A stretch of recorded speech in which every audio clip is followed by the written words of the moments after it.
few moments. The three looked up, the two unicorns in hiding also following their eyes. Where the ceiling had caved in, the group could make out the stars in the sky above. The weather had cleared and the full moon had risen. "It is time," the Vicar stated as the pair of wolves approached the fang. The pair howled into the air, their lupine shapes blurring as they transformed into the larger, bipedal forms. "Moon!" the larger howled. "It is I, Romulus, he who has proven beyond doubt to be the strongest." Sweetie and Trixie noticed Remus shooting his brother's spiteful glare before lowering his head again. "Bestow on to me your blessing so that I may populate the world with our kin," Romulus finished. The rock pulsed with white light, slowly intensifying until it began to illuminate the area around them. Twilight stared, fears forgotten at the revelation of what had to be something a pony would only witness once in a lifetime. Sweetie, for her part, was staring at Trixie, the show mare's horns shining softly with magic and eyes closed in concentration. The moonlight slowly permeated the smaller of the werewolves, who glowed for a few seconds, smiling fiercely at the look his brother gave him. "It seems the moon has chosen me after all, brother," Remus laughed. "Don't worry, I will make our kingdom strong." He turned to grin at Twilight, who audibly meeped and backed into the opposite corner of her prison. "No, no, no! I don't want to be a wolf!" she shouted, smacking her encased horn against the bars, trying to forcibly remove the clasp that prevented her from using her magic. "It is too late, pony," Remus growled as he stepped closer, but it was then that Romulus's claw hand grasped his shoulder. "This is not going to happen," the larger werewolf said, a threatening growl emerging.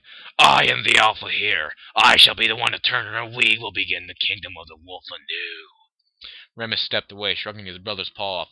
"You were the alpha," he growled back. "The moon fang has spoken. I am to be the progenitor of—" He never finished, as with a vicious snarl, the taller werewolf was ripping on him, ripping and tearing at flesh with tooth and fang. Remus replied in kind, and soon both werewolves went in an all-out battle. Soon Remus was sent rolling on the floor. Standing up in shaky feet, he lowered his head and tucked his tail as he took on a submissive posture. "Brother, I yield to you. Spare me." Romulus paused and was about to speak when the moonlight shone again on Remus, his fur glistening once more with the white light of the moon's fang's blessing. "No! The only way to create my kingdom is by killing you! You still have the blessing!" Eyes widening in terror, Remus turned and bolted, followed closely by his brother, the sounds of their chase fading away slowly. After a few moments of silence, Twilight began struggling, trying to remove the clasp again, keeping an eye out for the brother's return. "Need a hoof of that?" Twilight jumped and hit her head on the top of her cage. Rubbing her head with a hoof, she turned around and stared as Trixie walked out from a ruined house, accompanied by no other than Sweetie Belle? "Trixie!" Twilight choked out as tears of happiness flooded her eyes and flowed freely down her cheeks.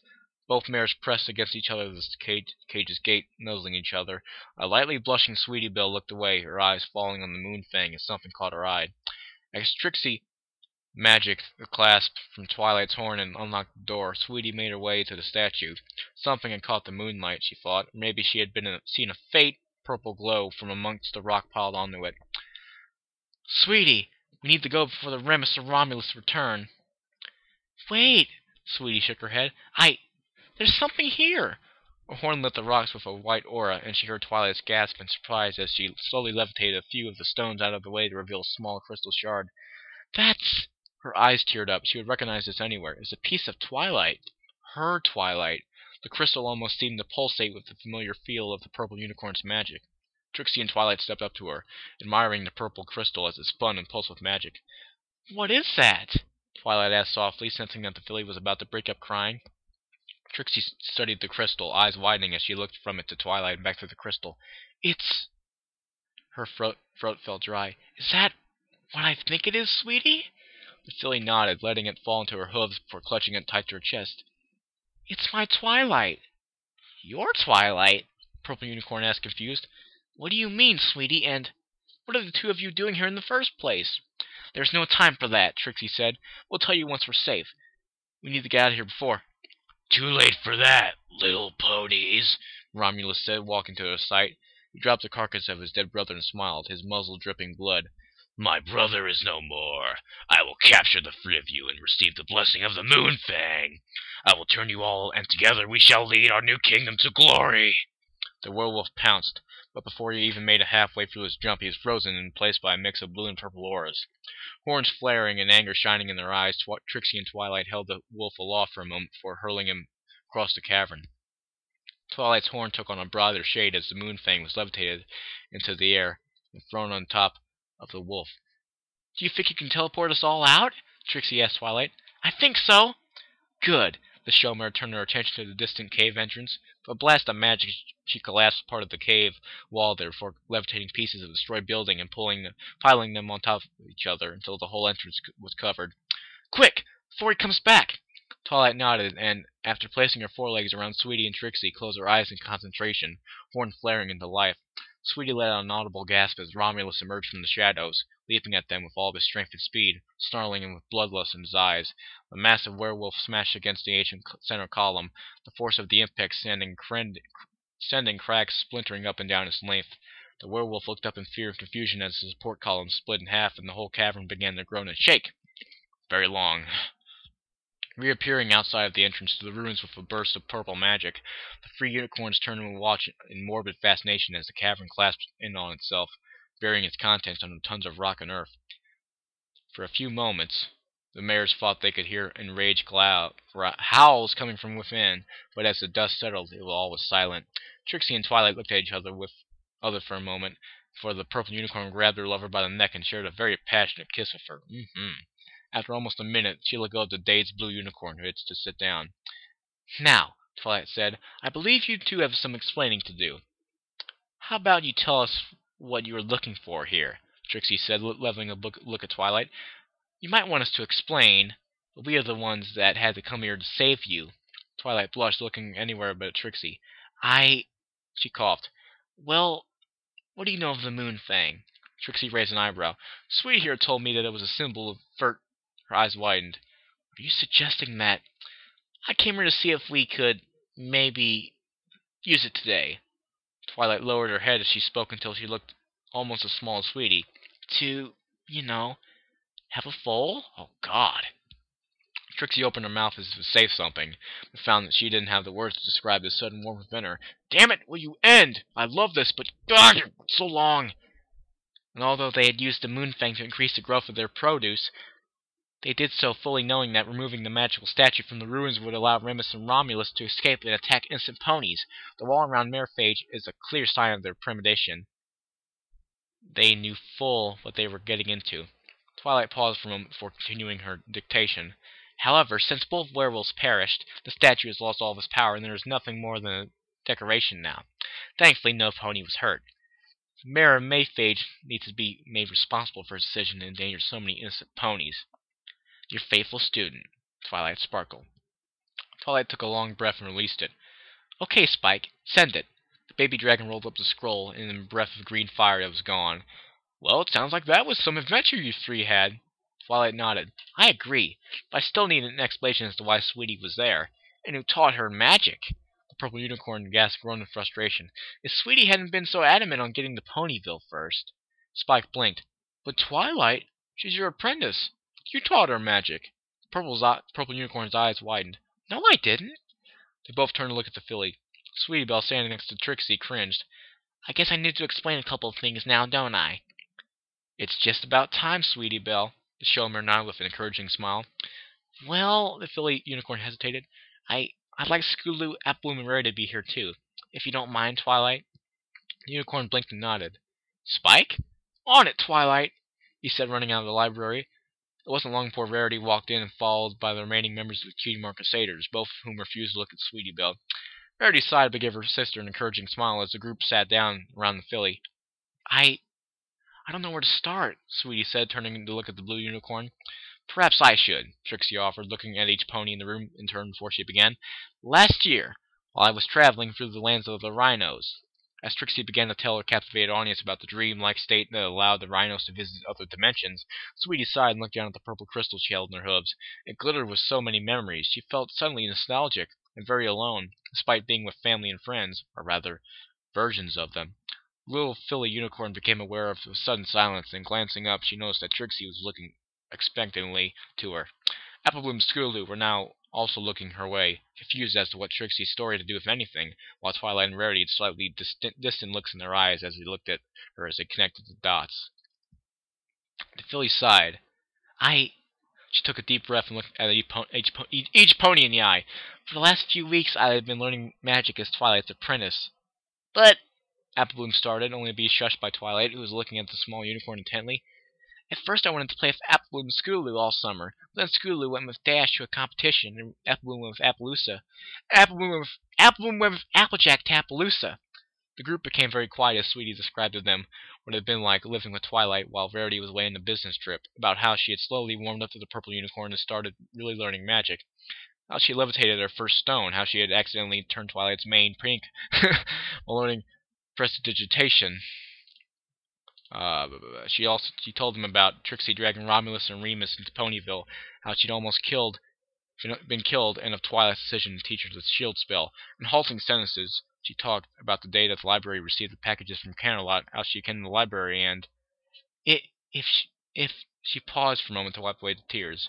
If I hadn't tried to levitate those passing the experiment, none of this would have happened, she sobbed. I'm so sorry. She was suddenly held by some pony. She opened her eyes to see Rarity hugging her. She felt Scootaloo and Applebloom do so too, and soon enough Twilight had joined the group. Oh, sweetie, Rarity said. You've gone for so much. I'm sorry, Sweetie Belle apologized, burying her face in her sister's mane. I didn't want to make Applebloom a liar or Scootaloo angry. It's not your fault, Scootaloo said. I'm sorry I acted that way. Twilight stepped back after a moment. So, that piece of crystal you found, is that? Sweetie nodded, levitating the crystal so they could all see it. It is a piece of Twilight. My Twilight. May I? Twilight asked, voice a little more than a whisper, staring at the crystal. Sweetie nodded and allowed Twilight to take hold of it for magic. The purple unicorn closed her eyes and concentrated, feeling out the magic within the fragment. It seemed to shimmer for a second before the purple unicorn suddenly gasped. I heard my own voice coming from it! What? How? Sweetie asked, sudden excitement coursing through her. I don't know. I just tried sensing the magic in it, and I heard my voice. I couldn't make out what I said, though. Sweetie took the crystal and concentrated, just as Twilight had taught her. Soon everything around her faded, and her only focus was the crystal. Oh my god, there's gonna be a part 4! Longest chapter reading ever! Whatever, it's all worth it. So good. Sweetie, Twilight's voice echoed around her. It's okay, sweetie. We can make it back home. Both of us. Draw my magic from the crystal. It will get you on your way. I hope to see you soon, my student. Twilight! I'm so sorry! Sweetie said, gasping as she opened her eyes and found herself surrounded by the others. What happened? Applebloom asked, look of worry etched on the farm filly's face. I think I know how to go home, Sweetie said after a moment. Oh, Rarity sighed. I had made this for you, sweetie. She pulled out a small notebook decorated with gems and the silhouette of a unicorn mare in a regal pose, as a gift for you to take notes in while you studied, she explained, letting Sweetie take it. I guess you won't be able to take it with you after all. I don't know if my sweetie here would ever use it. Sweetie's eyes watered a bit. Thank you, sis. Wait, Twilight said for a moment, her hoof to her chin as she thought. I think there may be a way. Sweetie's eyes were wide. Really mean that? Twilight chuckled. Of course. What kind of unicorn would I be if I didn't make sure my trans-dimensional counterpart students had at least a notebook to write down our lessons? But you... Sweetie looked at her mentor in confusion. My Twilight's always said that the scrolls were better and... That's not important, the purple unicorn interrupted, glaring at the others that snickered. What is important is that between Rarity, Trixie, and us, we can enchant the notebook to be a part of your magic. A summon of sorts. Trixie smiled. I see what you mean. If you both provide the power, Rarity the finesse to enchant the gems, and Sweetie ties her magic with them, she could theoretically pull it out wherever she is. Well, let's get to work then, Rarity declared excitedly. God damn it. End chapter. It was a much more tired group of unicorn mares that sat around the library watching as Sweetie Belle concentrated her magic, making her notebook disappear and reappear again on command. Well, hopefully that should work, Twilight said. Are you ready to go? Trixie asked Sweetie Belle, who had nodded before embracing the blue unicorn. Thank you for trusting me, teaching me, and helping me. It was great, sweetie. If you ever stop by again, don't forget to visit, Trixie said, returning the hug happily. Sis, thank you. I'm sorry I made you worry. Never mind that, sweetie, Birdie said with a dismissive wave of her hoof. Water under the bridge. I love you, little sister. Here and in any other world, the white unicorn declared with a fond nuzzle. Thank you for saving me, sweetie, Twilight said with a smile. I'm sorry I wasn't around to teach you more about the shield spell. Sweetie chuckled. It's okay, Twilight, Philly said, smiling. Trixie helped me a lot. I won't disappoint my Twilight. I'll keep studying. The little unicorn then turned to look at Spike, Applebloom Scootaloo, who had fallen asleep while the unicorn had transferred the notebook. Tell them I'll miss them, please. Turning her back on every pony so that she wouldn't hesitate, the filly concentrated on the crystal, slowly drawing its magic into herself. A bright lavender light flooded her vision, and then she was gone. I guarantee she's not going to leave. She'll wake up in the same bed tomorrow. Rarity gasped and ran towards Sweetie Belle as the filly collapsed. Sweetie? Sweetie, are you all right? I don't think it worked. The filly groaned, opening her eyes. Sis? She looked around. What are we doing in the library? The mare stepped back and stared. Sweetie stared right back, face contorting in confusion. Why are you all staring at me like that? Did my horn fall off or something? She crossed her eyes as she tried to look up at her forehead. She gasped as a new possibility occurred to her. Oh! Did my cutie mark appear? She snapped her head around and stared excitedly at her flank. Still blank. Aww. When Sweetie Belle opened her eyes and blinked, she sighed as she looked at the bookshelves in the library. I guess that didn't work. The filly blinked as she slowly turned around. The library was a mess. There were upturned couches, board games were strewn around, and Rainbow Dash was passed out on the table.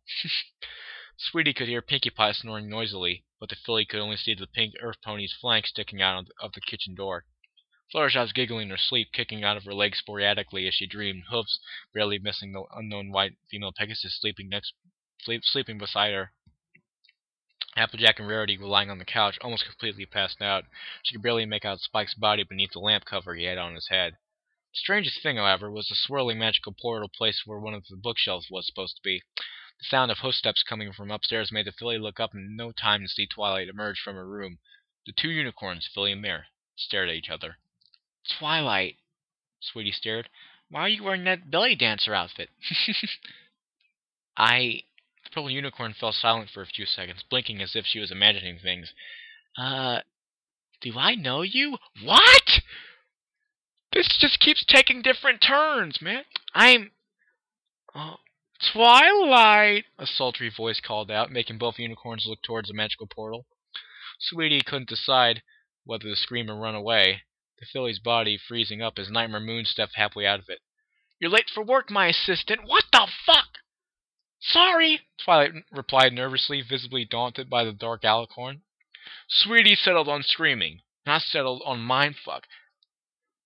That was chapter 2! So we know why Trixie was there. Just like I said, Sweetie was in another dimension. Now what the fuck? Nightmare Moon is Twilight's boss? Is Nightmare Moon the princess of Equestria? Is that what this means? She doesn't know what Sweetie Belle is. Does Sweetie Belle not exist now? Is Twilight a stripper? A belly dancer? Is her and all of her friends a bunch of drunks who do nothing but have parties and have orgies? I don't know what's going on, but that was chapter 2, and I loved it. Very long, but I guess it was worth it. Yeah, okay. It took me 2 hours to read that. Wow. Oh well, I guess it was worth it. It's a very good story. I'm just very good, like I say, but just mindfuck. All these strange twists and turns. What the hell's going to happen next? I guess we'll find out in chapter 3, which I'll read as soon as possible. Like I said, I'm very lazy with these updates, but I read it, and there you go. Thank you guys for watching and listening, and thank you, Wanderer D, for making an excellent story thus far. I'm sure it won't get any worse than it is now. It's fantastic. It can only get better, I'm pretty sure. So thank you, Wanderer D, for advertising the last fan fiction reading I did, and hopefully he'll come across this one. Maybe I'll send it to him. Yeah, I will. I'll do that. And either way, talk to you guys later.